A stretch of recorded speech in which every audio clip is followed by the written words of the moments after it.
It's time for the waiver wire presented by KFC. A big week for the wire. Cynthia, who's your top priority? I've learned something about you. You are the best pronouncer in the game. Can you do it for me? Oh, that's Tyler Algier. Yep, Tyler Algier is my #1 target. I understand that the Bucs are really good at stopping the run, but I also know that Arthur Smith is really crafty in figuring out use cases. So I like Tyler Algier. Did I do it right? Am I good? No, you're good. Perfect. Just making Now sure. I'm worried that I messed it up. Yeah. No, you did great. You're best in the game. So I'm looking at him for this week.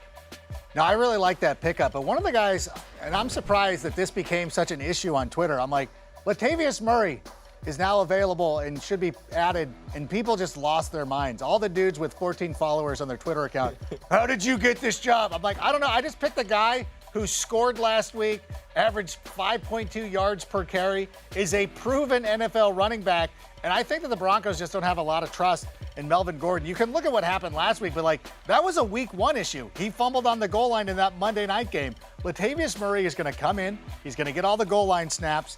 He might not get the rushing yardage that a lot because there's 3 guys there, but I still think that he's got the best opportunity to score touchdowns. So that would be the guy that I would pick. How wild that he's played last week and for the Saints. It just feels crazy. And now it's like, oh, he's a Bronco. Literally like your No fantasy big deal. football team. It is the same as your fantasy football team.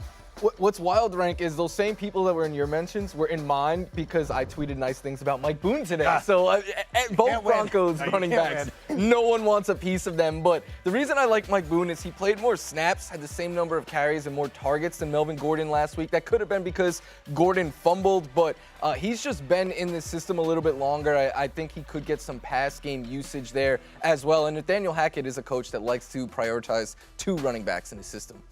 I'm going to take one for the stream team because a lot of folks, including myself and a bunch of leagues, are streaming tight ends. And I see Hunter Henry coming up against the Lions team that has been in score fests all season. A lot of action. I don't care who's starting. Truly, it could still be Brian Hoyer. It could be Mac Jones playing on one leg, Bailey Zappi, whatever. You're playing the Lions. I'm playing you. Sorry. Hey there. It's just points. Hey. It's true. It's just points. But it's true. But you know fun, what? though. Jared Goff's going to score more points. Yeah, he's fun. That's right. He's he's still there. All right, well, you want to look at another tight end that is very much available for you. I may present some Hayden Hurst for you. We saw them turn to him last week in Miami, almost 12 fantasy points. That is the most in his last 12 games. I will tell you that for sure. But I also think that this is an interesting one because we saw the Ravens secondary get a little bit healthier. We saw Marshawn Lattimore.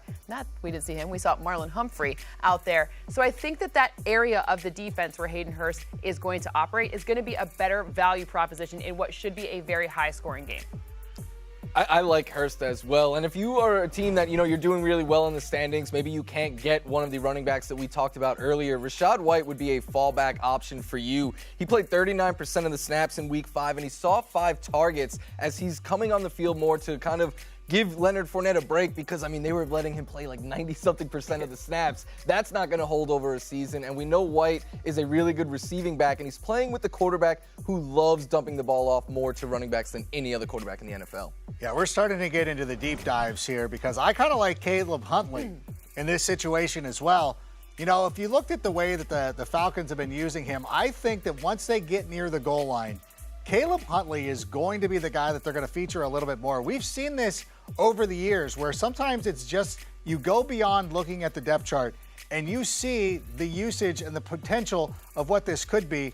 And so Caleb Huntley, again, available in just about every fantasy league. I'd be shocked if he was gone already, like a lot of these players, but I think he's got a chance. This is what we're looking at. I'm sorry, you're not picking up Saquon Barkley off the waiver wire. So don't get mad at us. Never get mad.